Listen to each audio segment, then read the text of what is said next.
Terima kasih Pak. Jadi untuk ayat 1 dan 2 di penjelasan tadi bahwa kebanyakan manusia itu adalah berbanyak-banyakan atau bersaing memperbanyak baik harta maupun yang lainnya. Dan tadi disebutkan juga bahwa salah satu berbanyak-banyakan itu bersaing dengan zaman.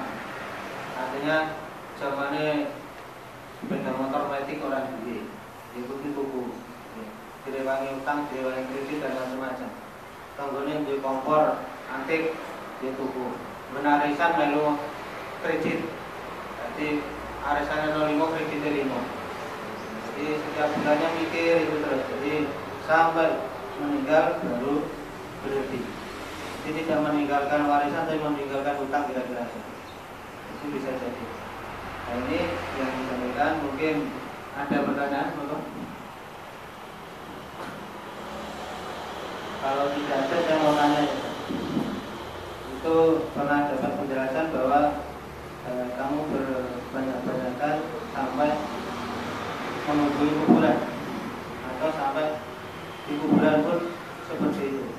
Jadi banyak yang ditulis menafsirkan bahwa sampai kuburan pun itu berbangga-banggaan. Jadi ada yang dikicing di macam-macam sampai bentuknya bagus-bagus. Apakah ini termasuk di dalam ayat ini atau yang lain?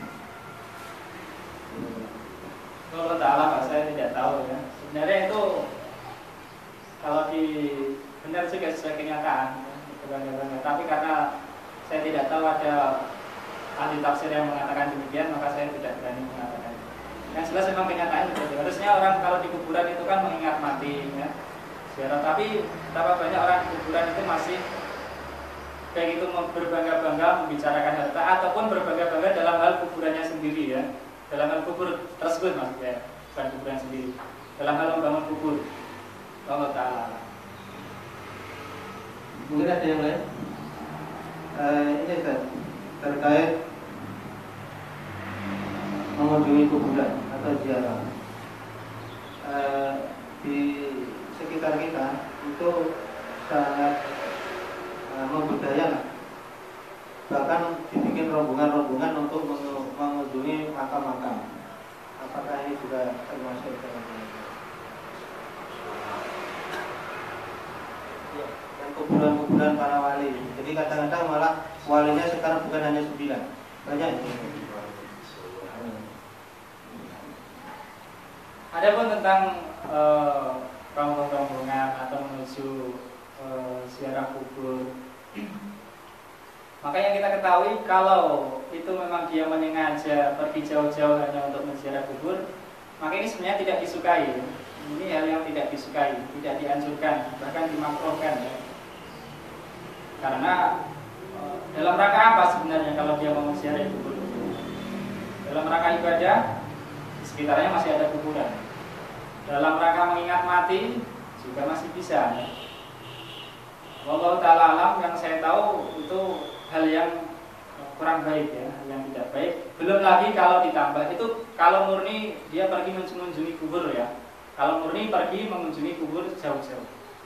Tapi kalau ada maksud keyakinan-keyakinan tertentu ya, ditambah lagi seperti itu misalnya, keyakinan-keyakinan tertentu, misalnya wali fulan nanti kalau menziarah kuburnya berdoa di sana, meminta pada Allah di sana, maka akan dia akan mendapat manfaat, dihindarkan dari bahaya. Maka ini lebih parah lagi, lebih apa?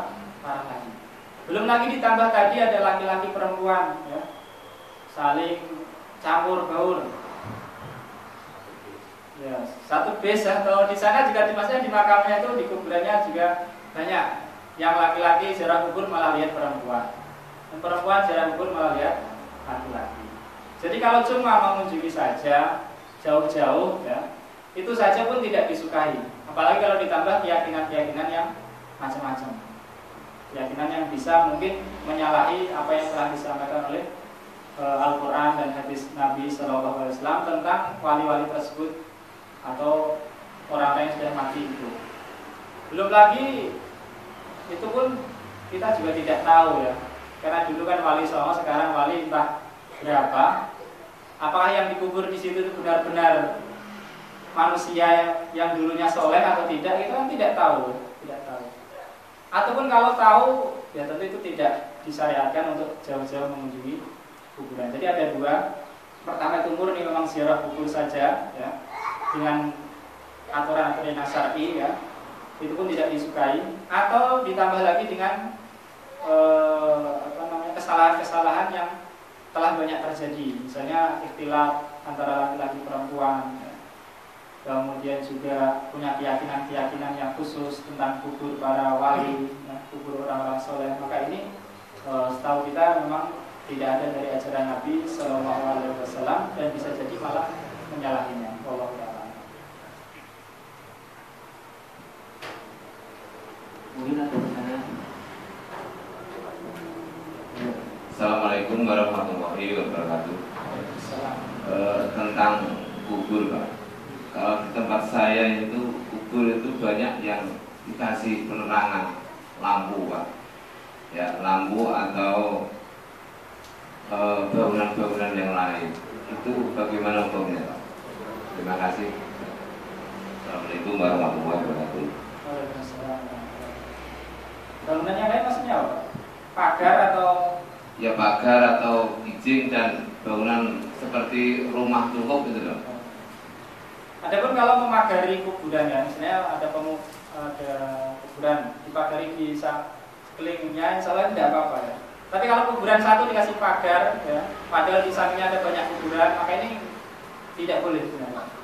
Tidak boleh. Begitu juga memplester, ya, mengapur, dikasih bangunan di atasnya, maka ini tidak boleh. Telah ada larangan dari Nabi Shallallahu Alaihi Wasallam. Adapun penerangan, kalau itu tidak dibutuhkan, juga tidak usah, tidak boleh juga.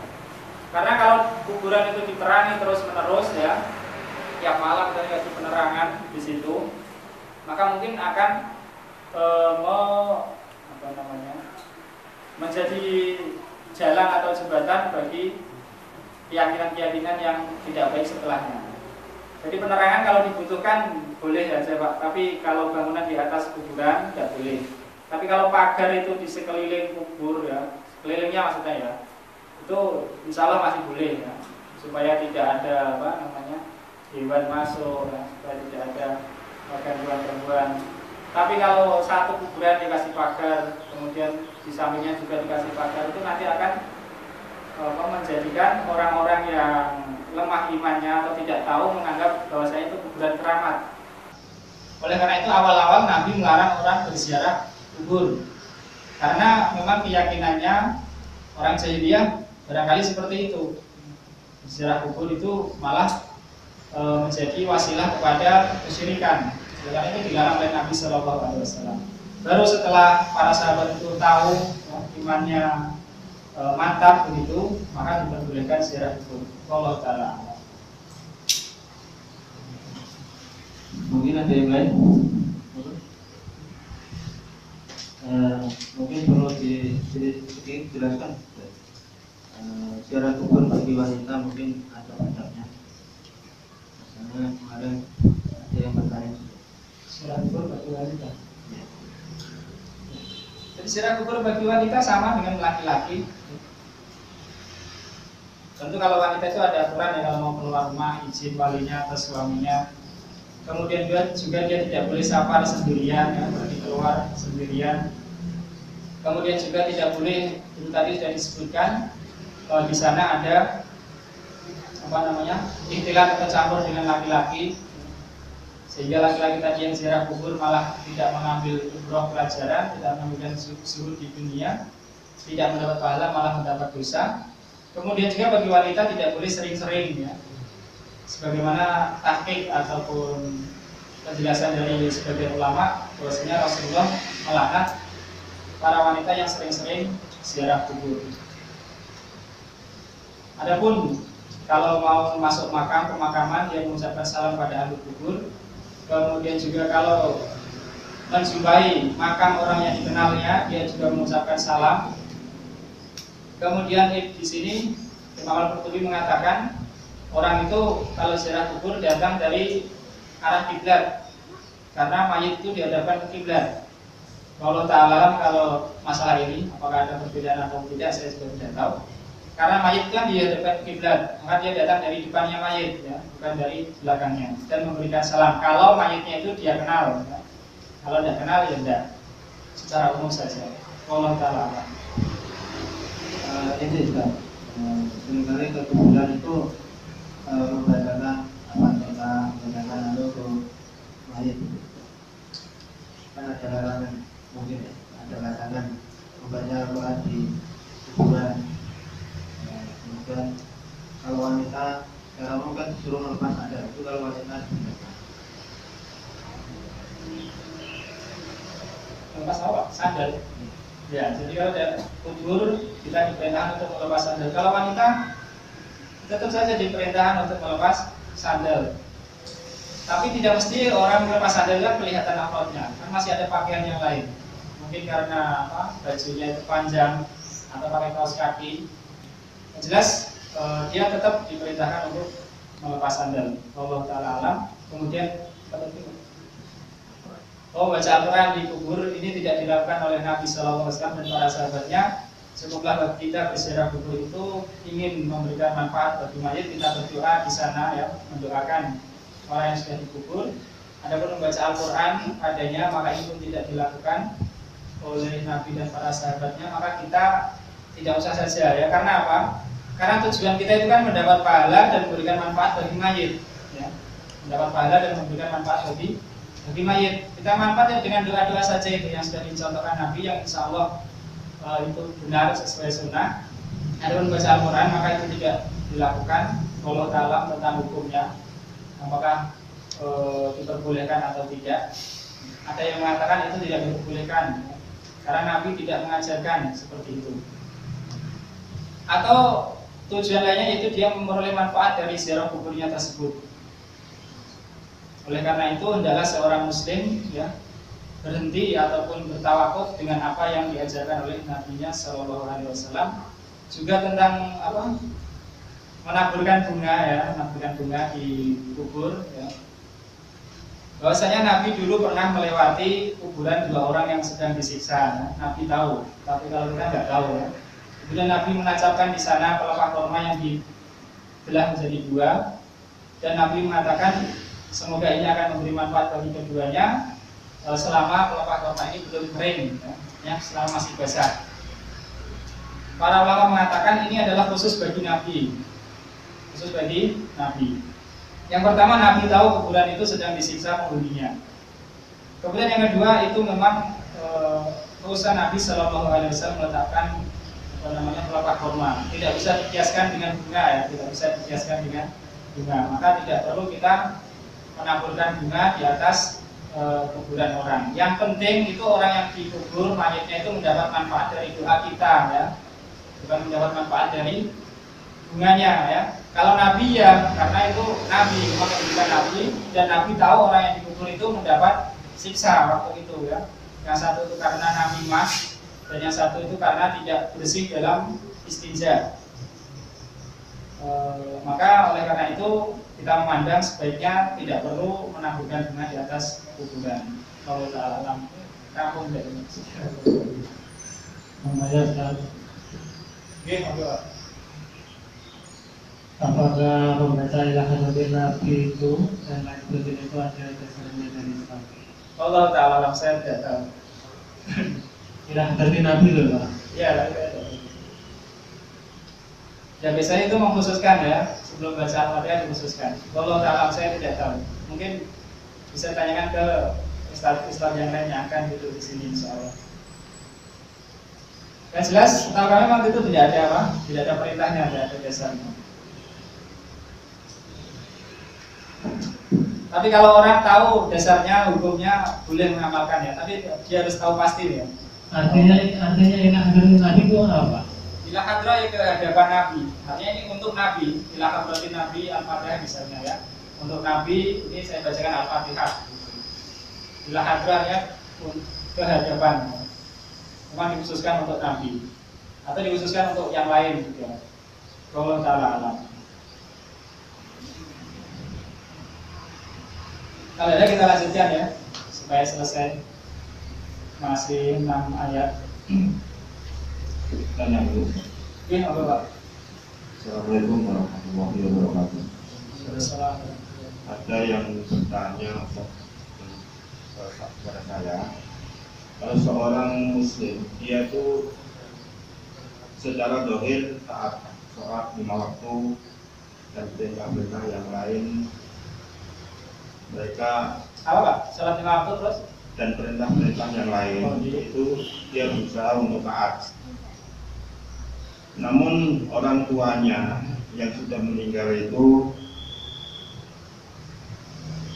tidak sholat tadinya, artinya bisa dikatakan mungkin kafir. Itu apa yang dia lakukan untuk orang tuanya di saat mereka menziarah kuburnya? Itu yang pertama. Yang kedua, ini mungkin agak menyimpang, tapi karena karena sempitnya waktu, karena sebentar lagi kita sudah berkorban. Ada penjelasan dari salah satu ulama atau ustadz itu. Mereka menerangkan bahwa korban artinya ada seorang yang tidak sholat, tapi dia berkorban, artinya menyembelih hewan. Ustadz tadi mengatakan bahwa itu sembelihannya haram. Ini mohon dijelaskan. Terima kasih. Assalamualaikum warahmatullahi wabarakatuh. Jadi kalau orang tuanya itu masih muslim, seorang anak menziarahi kuburnya, dia bisa mendoakannya ya. Atau dia bisa beramal lain untuk agar yang dikubur ini mendapatkan pahala seperti sedekah dan yang lain. Kalau orang tuanya kafir, maka dia boleh menziarahi kuburnya juga, tapi nggak boleh mendoakan ya. Nggak boleh mendoakan, tapi dia boleh menziarahi kuburnya. Wallahu ta'ala a'lam. Sebagaimana Nabi juga menziarahi kubur orang tuanya. Kemudian kalau sembelihannya orang yang tidak sholat, wallahu ta'ala, karena kita tidak bisa memvonis ya apakah dia muslim atau dia kafir. Karena memvonis muslim dan kafir itu tidak bisa secara muayyan begitu. Itu harus divonis oleh orang yang punya wewenang. Istilahnya kalau di Indonesia misalnya majelis ulama menyatakan bahwa seseorang itu telah kafir. Kalau cuma sifat-sifat apa ya, dia melakukan kekufuran kecil ya atau meninggalkan kewajiban, maka ini sudah maka ini belum bisa dikatakan kafir. Kalau dia muslim, dia masih mengaku muslim, bersyahadat ya, tapi sholatnya jarang sekali misalnya, tetap dia masih Islam dan sembelihannya halal insya Allah ya. Meskipun yang lebih utama tentu sembelihan orang-orang yang soleh, sembelihan orang-orang yang soleh. Allah ta'ala alam.